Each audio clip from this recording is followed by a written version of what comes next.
All right. Appreciate that, Ross. Good morning, everybody. We are pumped to be back in the Valley. We've got a couple weeks here at home, and so we're excited about that. It's hard to believe. I was telling our guys yesterday we got 3 home games left. That's it. So, all these opportunities are special and something that we look forward to all year long. And so we're really excited about back-to-back home games coming up and another night game, homecoming. Be a lot of fun. I always enjoy getting out with the students this week and seeing the progress on the floats and watching the Habitat home get built. That's always a lot of fun. I know it's raining, but I don't think that's ever slowed anything down around here. I know our students are doing a great job, and it's going to be an awesome weekend. But Boston College is 4-3. They've had 2 last-minute losses to Louisville and Wake Forest, 2 games they easily could have won. They did not play well at all versus Kansas, and looks like Kansas might be a little bit better too than maybe people want to give any credit to. But they really did not play well in that game. Just one of them games, and Kansas had a good plan, did a good job executing, made some plays. But the Louisville game, the Wake game, could have gone either way, literally. And so very competitive group. Obviously, their quarterback got hurt. It's been a challenge for them, but very impressed with what they've done to kind of rally back. And that game last week, it's like watching 1990 all over again. When you watch that tape, it's just no tricking nobody. It's downhill football. And big boy pads, big boy football this week. So this is old school, and there's a certain physicality and mindset that you got to have in a game like this. I'm actually really excited about it. I'm anxious to see how our guys are going to respond to the challenge that BC is going to present, because it is going to be a challenge. They're 6th in the country in rushing the football. We're 10th in the country in rushing. We're 10th in total offense. They're 11th in total offense. So you got 2 offenses that run the ball well, and they're number 1 in fewest sacks in the country. Part of that is they run the ball a lot, and their passing game is play action, sprints, boots, screens, and it's not a lot of drop back. They're not a team that gets a lot of 3rd and longs, but they're very efficient in what they do, and then their tempo. That's kind of an unusual thing with all the tight end sets that they have, for them to all of a sudden go tempo and run the power. So it's a little unique that way, but mostly 12 personnel team. But again, it's run, play action, boot, sprint, screen, and some tricks mixed in there as well. They do a really nice job. But those 2 backs, 250 and 240. And that's if they're accurate. They might be fudging on those. It's almost November. So these are 2 big backs that like contact, that like to move the pile, that like to get the ball. And they just take a lot of pride. And you give Steve a lot of credit for that. They're good up front, well coached, well coordinated, and they're going to line up and run the ball. And you got to have a mindset to win your matchup. Can't grow weary, because they're not. They're just going to keep handing it off, and you got to stop them. And that's what happened in that game last week. They just wore them down, and they rushed the ball for 429 yards on NC State, and NC State was giving up 67 yards a game rushing coming into that game.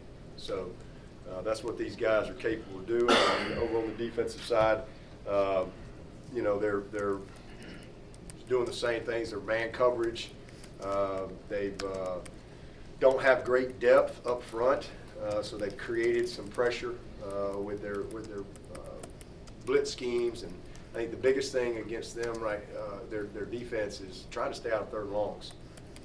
They do a great job on 3rd down, especially 3rd and long situations, with their coverage and all their double rat stuff that they got going on. So we got to do a nice job of us being efficient on offense, and trying to find a way to stay on schedule and stay out of some of those 3rd and longs where you see some of those exotic things that they like to do. But a lot of man coverage. They line up and challenge you.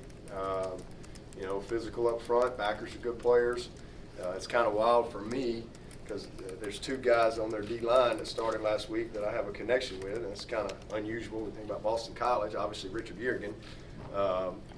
Coached him and loved Richard, and what a great story he is. In fact, I texted with him last week just how getting ready for Louisville and watching tape and watching him play. It was pretty inspiring to be able to see him play.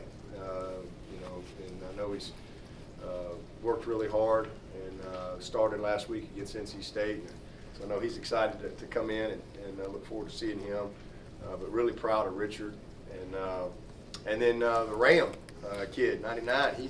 His dad and I played together at Alabama. Little TJ Ram. He's from Alabaster, Alabama.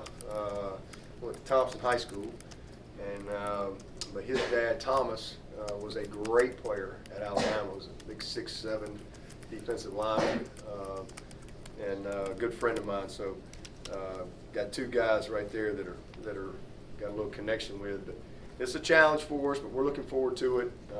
They're +7 in the turnover margin. I think that's another huge stat. We're back on the plus side. I think we're +2 now, so hopefully we can keep that trend going. But look forward to it. And then this is our breast cancer game, and so got the pink on today. We'll have a lot of pink out there this weekend, and just as always, a great week for us. Super excited about what's going on with our foundation. But when you talk about breast cancer, first of all, 1 in 8 women are going to deal with it.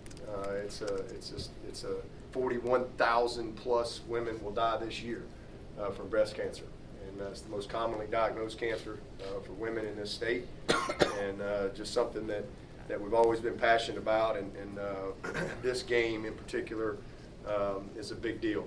And I really want to thank the WCCP folks. They've just been amazing. I know I'm going on Kelly and Kwok's show tomorrow, and gonna hang out with them for a while. It's just awesome, the support that we've been able to get from so many donors, and the foundation since its inception. We've given over $5.5 million away since 2010, and that's pretty amazing. And that just comes from so many people that are giving, and the money's been able to make a huge difference in this community. There's no doubt about it. Just in this November, when we do our grant luncheon, we're going to give a little over $1 million away in November to over 160 different charitable organizations, local in the state of South Carolina here. People that really depend on it, and it's awesome. And we've given a little over $1.25 million of that has gone to breast cancer research. We helped fund the first mobile mammography bus, and then we just did another $250,000 grant to get a second bus. And these 2 buses go out into Anderson, Oconee, Pickens counties, and they go into a lot of these underserved, underprivileged communities and do mammograms for women. So it's just a really awesome thing, again, to be able to use our platform in a positive way, and it's the all-in team because everybody is truly all in and a part of it. And so just really can't thank the folks enough out there who give. So many people that, a lot of people I know, a lot of people I'll never know. And it's not really a day that goes by that I don't sign some type of tax receipt for somebody that has donated to the foundation. It could, from California to all over this country, we get money, and it's anywhere from $5 to whatever, and it's just it's pretty amazing, especially to think back to where we were when we sat down and started the foundation back in, forming it in '09 and really getting it going in 2010 and raising $90,000 that first year to where we are this year. So really appreciate all the help, and then again WCCP and the Tigers for Tata's campaign, and got the armbands, and I know we got shirts and pins and all those things that are out there, and really cool stuff. The pins this year have got the little national championship logo, so hopefully everybody will want to get one of those, and look forward to a special week, and hopefully making a difference. And then also I want to thank and congratulate our women's volleyball team and soccer teams. That they I think used their match this past weekend to raise money as well. So they both got wins, and appreciate their support on this event. And with that, I'll take the questions. Coach, how does Dylan compare to some of the great backs that you've gone up against? Dalvin Cook, James Conner, Gurley, etc. Well, he's just different. I mean, he's a very different guy. Maybe more like Conner than Dalvin. Dalvin is a different type of guy. Dylan is I mean, he's 250 pounds. He's going to go through you. Dalvin can go through you. He's powerful, but he'll go around you and leave you. Dylan will just drag you. You might be on him, but he's dragging you. He's just a big, physical, old school back. He's one of those guys that you see at the NFL every week. So it's a challenge. I think it's a big challenge for, especially our back seven guys. A lot of those guys that want to play on Sunday. This is what they're going to see every week in that league. Backs like this. So this is the big boy pads out. I was watching their game last week too, and it's interesting. You said the weary part that I felt like I was almost watching Georgia Tech, just in the pure desire to run the football. Yeah. I know it's not the same offense, but is that fair? Yeah. Like I said, it was more like for me going back to 1990. They will do some shotgun though, but they're under center too. But just the physicality, and it's right at you. They're running the zone, they're running power down and arounds. I mean, and they just keep doing it. And I mean, it's just hard. I mean, you have to fit everything right, and you got to win some one-on-one tackles, and then they got these big bruising backs. These aren't little guys that they just move the pile. They just keep coming, and then it's play action. That's what we had for years and years and years. Because you got to stop the run. So here comes the play action and the screens off of it, and the boot throwbacks and all those things that well coordinated teams have with that style of play. So but yeah, that's what they're built to do, and I think they've done a great job of using their personnel. How they use their tight ends has always been really unique. What do you guys see when they put in those big three-package tight end personnel? Yeah, same thing. I mean, they're just trying to, create extra gaps.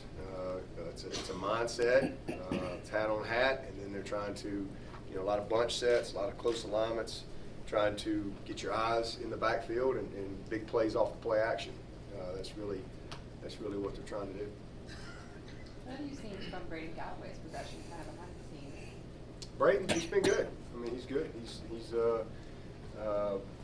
practicing every day. He's over on the scout team. He's had a great attitude. Been really pleased with how he's handled his situation this fall. Been very engaged with the team and got a smile on his face, and he's just excited to eventually be able to get back out there.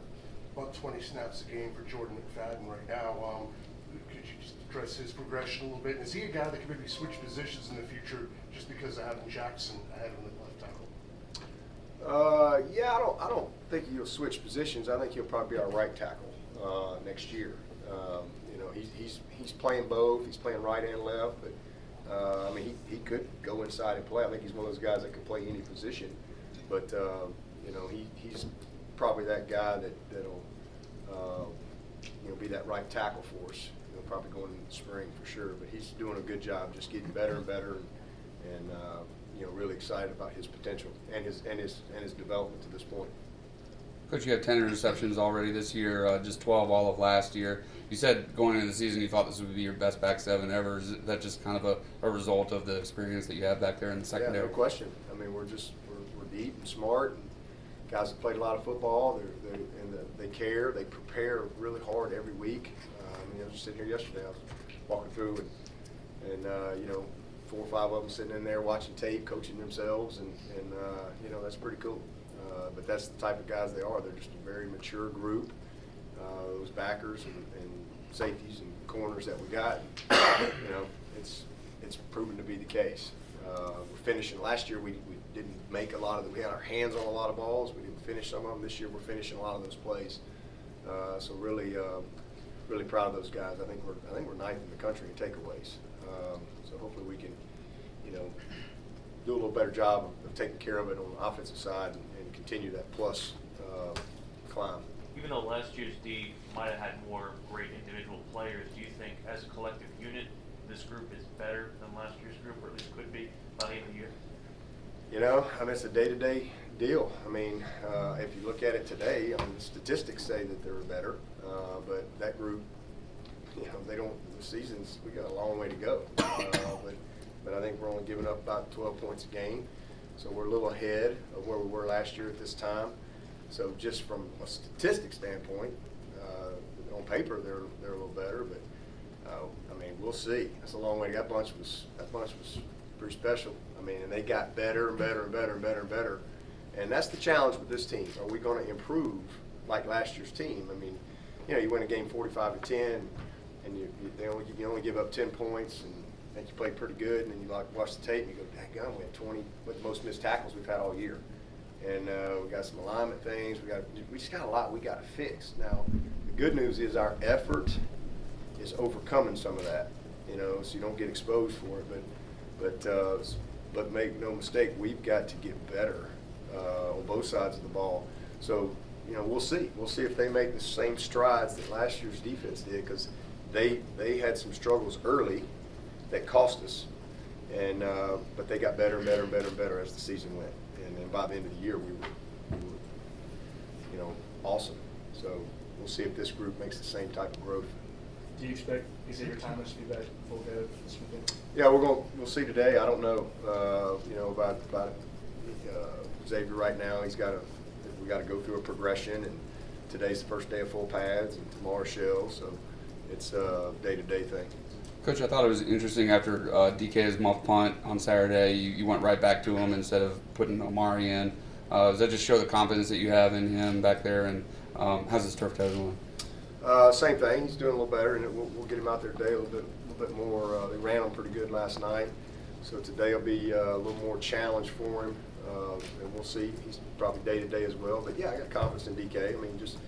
Just did a poor job of, he was kind of up and down with his eyes and lost track of the ball. But we were very fortunate, and, he's definitely a guy we trust. Dabo, yesterday, Kayvon Wallace told us about Andrew Booth's screw-up that he put it on himself. He said, I haven't done a good enough job maybe as a mentor, and he said he felt like he took that one on the chin, Kayvon did. What does that say about Kayvon's leadership? What kind of a off-the-field guy is he become for you guys? Kayvon's a great leader, and that doesn't surprise me for him to try to deflect some things to him. That's just kind of who he is. I'm super proud of him. He's captain for us this week, as a matter of fact. But he's been a fun guy to watch mature and grow and transform. Works really, really hard. Takes care of his body. Studies the game. He's just really grown into a heck of a player, but a great leader as well. And I thought the team did a great job in handling Andrew, and Andrew did an awesome job. He's obviously embarrassed and disappointed, and that just is absolutely unacceptable. Period. And a great kid, bad moment, and he'll learn from it. Anything further on Andrew's punishment? Are you going to sit him at all? I know we had to sit for a half. Yeah, he'll sit the half. He'll be ready to go second half. But you would use him in the second half. You're not Oh gonna yeah, sit him any no. further. We made him ride the bus home in his coat and tie, so it was a long ride home for him. He had plenty of time to think about it, and he's handled it right. And he's a freshman. I've had zero issues. Everybody, you handle everybody different. I may have another guy somewhere down the road, but he might be he might have no money in the bank with me. He might be a different guy. Everybody's different. So I can just tell you, Andrew's one of the best kids we've got on the team, and I've never had a problem with him. And, don't expect I ever will. And he's suffered the consequences, and we're gonna move on. He's sat the rest of that half, and we'll sit this half and be ready to go second half. You talk a lot about the makeup of this team being 2/3 of them freshmen and sophomores. Does it make it easier or more difficult for this team to police itself with so much youth? Well, probably more difficult, I would think, would be the easy answer there. I mean, I don't really have any data, but typically when you've got a really young team and not as many veterans, it's usually a little bit more of a challenge. But this team's been easy. They really have. They've been a good group, about their business. We don't have a ton of seniors, but those seniors and juniors are very committed, very experienced, and they come to work every day. They show up, they practice, they prepare well, and our effort's been really good all year long. And I think the young guys are learning. It's just a daily challenge to teach, because we got a lot of guys that we have to, reinstall the program with. Even though these guys here, they got it, those guys, you're in a different stage, and our job is to meet them where they are, and because they only know what they know. So you got a group of guys up here in calculus, but this group back here hadn't learned algebra yet, right? And so we've got to reteach the basics, and then you count on the leaders on your team to help you with that. Might be a little private tutoring going on from time to time to help bring them along and close that gap, because there is a gap in your team from an experience standpoint, a knowledge standpoint, and understanding of your program standpoint. So it's a daily challenge. In all of your years here, is there anyone that Isaiah Simmons reminds you of? No, he's a very, very, very unique talent. At what point did you realize he had the chance to be this kind of a player? Watching him on tape in high school, I thought he had a chance to be really good. And then when I met him and got around him, I really loved the makeup of him, his character and all those things. But pretty early on when he came in here, just his raw athleticism, but he was like a young giraffe running around out there. He was, elbows and knees. He didn't really know a lot of football, and I think he was a guy just excited to go to college. But just quickly, the one thing that showed up early was his physicality. He likes it, and that showed up quick, and just his pure athleticism. But he needed to get in the weight room. He needed to learn a lot of football. He needed to learn how to prepare, learn how to practice. There was just a lot of development that needed to take place for him. We redshirted him and threw him in there in a power hour and kind of transformed his body, and then he matured a little bit and got a little more serious about it. And then as a redshirt freshman, he was okay, not very consistent.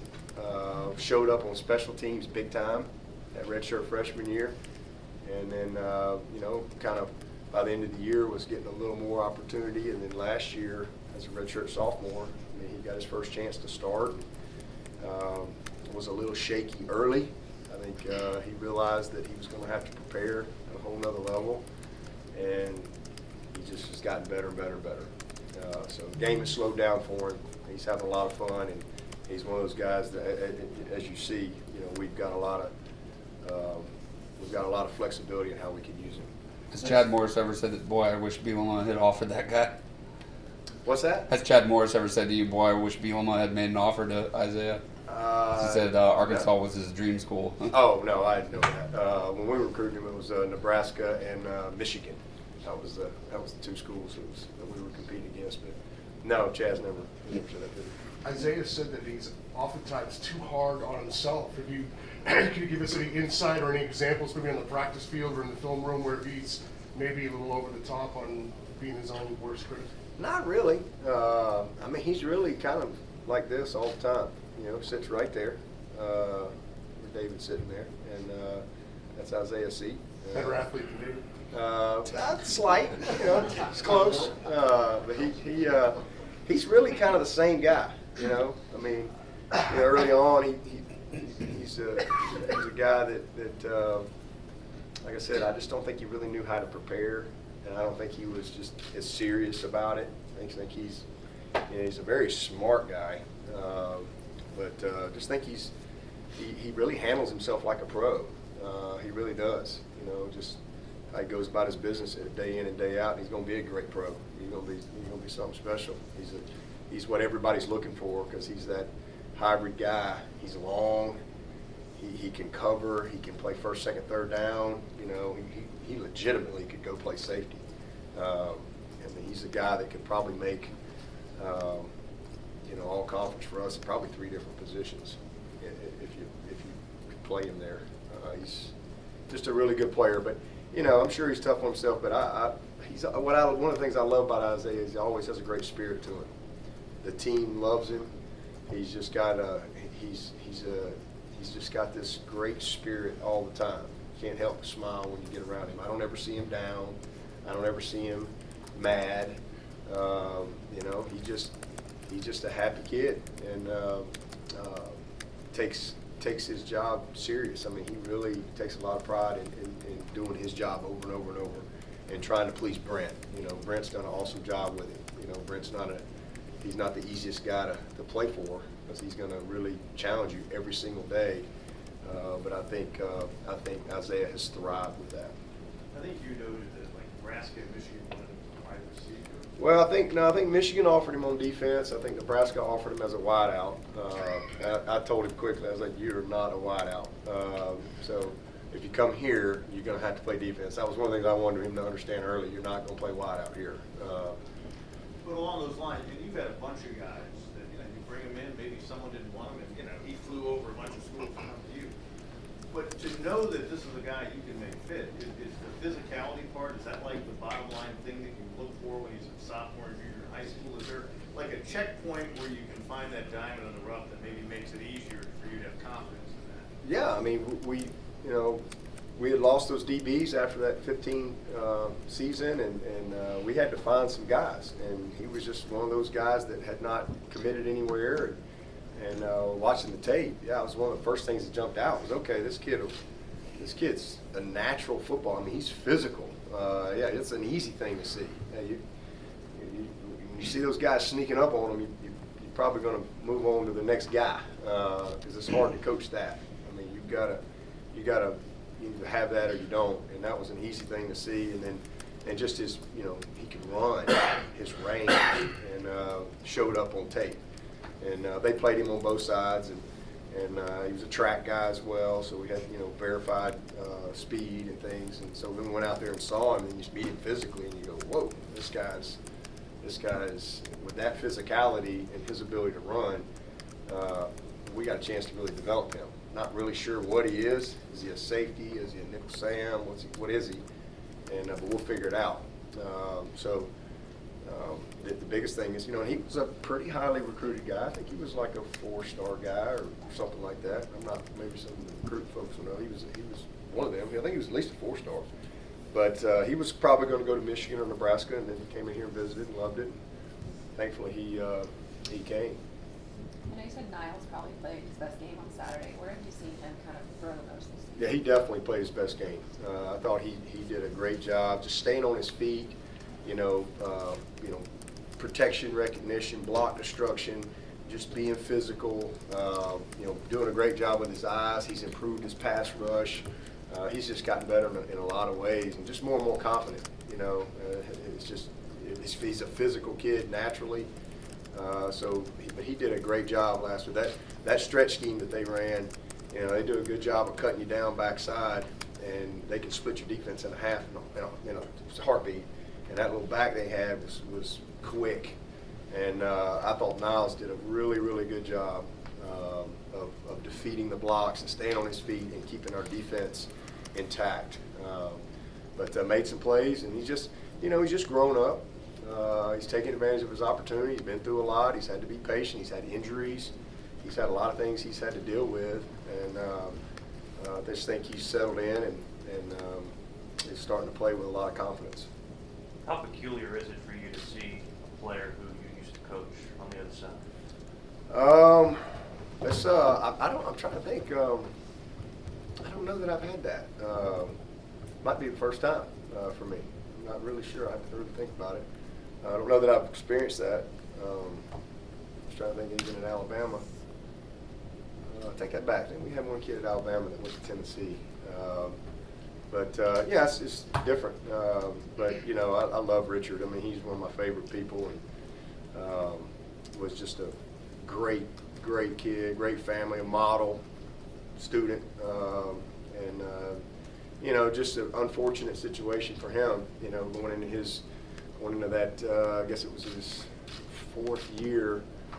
He was really primed to really be a big factor for us, and he just, you know, he had that car wreck, and he's lucky to be alive, really, and he knows that. I mean, just, it's amazing. It is amazing, you know, from where he was with his injury, and then, you know, he was out a whole year, and then he tried to come back, and he just couldn't quite do it, and he's out another year, and then he ended up having another little surgery that I think maybe, because I think he was done. I mean, he was like done with football, and he was a student coach for us his last year.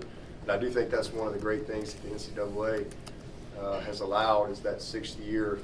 If you were redshirted, then you had another year that you lose, you can get that year back. You know, a kid like Blake Vincent, for example, you know, he technically can get this year back. I think that's a good thing that the NCAA's put in place. So it's wild, but I'm super proud of it. Talked to him several times throughout the process, and you know, I've talked to Dazio several times about him, and you know, it was the right fit. The biggest thing was just making sure that he went to a spot where he could play, and there was a real need for him with his situation, and so it's worked out. And really watching all the tape, he's gotten better as the season has gone, and now he's really playing well for him. Started for him last week, and he's technically sound, does a good job, and you know, so we texted a little bit back and forth last week. Told him we were going to double team him the whole game, and so it'll be good to see him. Really, just happy for him. I mean, it's a real inspirational story because I know what all he went through for 2 years, and you know, his football was done. So I was pretty surprised when he called me back in, I guess it was May. He called me back in May to tell me that he was thinking about maybe trying to play again on a 6th year. And so we talked through it, and, you know, the rest is history, but happy for him. Happy for him. Coach, LaVon Kirkland being enshrined in the Ring of Honor before the game, how well have you gotten to know LaVon over the years? Pretty well. You know, he's been around a lot. He actually worked for the university for a while, and you know, just I was a fan of his before I came to Clemson. You know, just knew about him as a player, but he's just he's a sweet spirit. He's a great man and a great father.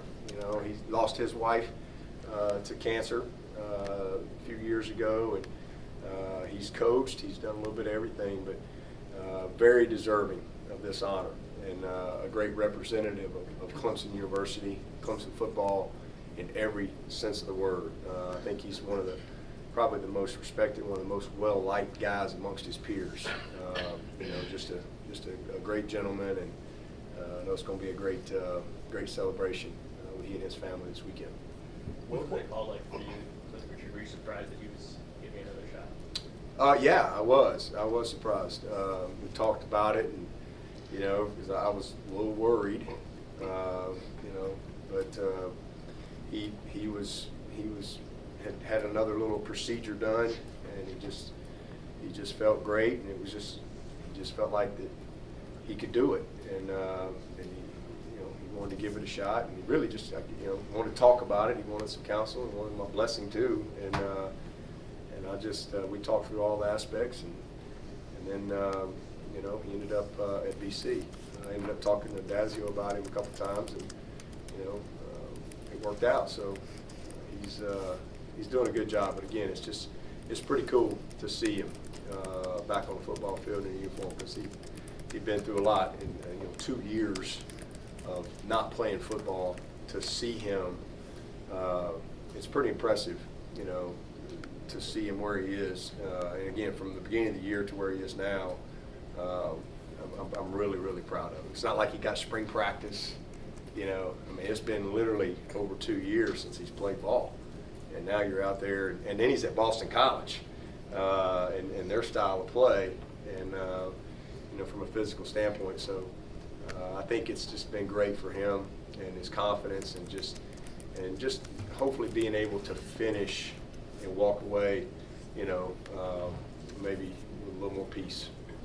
With what you lost off the front seven from last year, has this defense in any way exceeded your expectations of what they could do back weekend? You know, I don't go into the year and say, okay, all right, by this time we need to be the 8th ranked defense. So I just expected us to play tough and play fast. I think they've done a great job. I didn't really, like I said, have any numerical expectations, but they've probably exceeded everybody else's expectations. I just felt like we'd be a good defense, and I felt like our back seven would be the best that we've had, and a strength of our team, and I think that's exactly what's happened, and allow us to grow up those guys up front. You know, we've got more sacks than we had this time last year.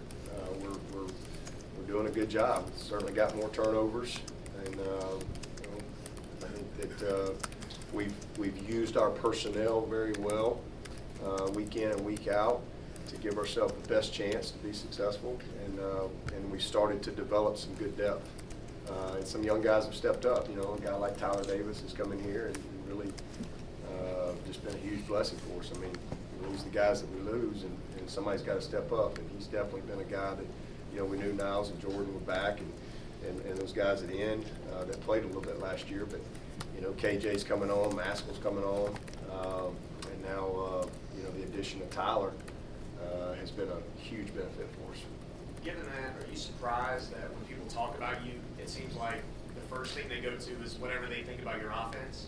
And then given that they've exceeded expectations on that side of the ball, people do seem to be ignoring a little bit how good your defense has been? Yeah, I mean, and even our offense, I mean, we're right where we were last year, and ahead in several areas, about the same in a few, a little behind in a couple, but you know, I just think that people I guess they think we're just supposed to score every time we get the ball and never turn it over and never drop a pass and make every block, and it's just not that's not reality. But offensively, we're in a great spot. We're in a really good spot. And then, but yeah, I think that a lot of people have missed the boat on our defense. We've done a great job. You know, the story coming into the year was, you know, we're not going to be very good, and there's no way you can replace, you know, all these guys. And the story was about who's not here, and our defense has really done a great job.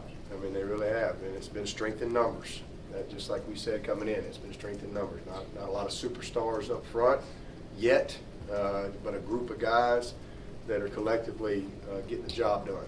And our strength, playing to our strength on the back seven, has served us well. And then offensively, you know, we've done a lot of good things, and but it seems like anytime we do anything bad, that's all anybody wants to focus on.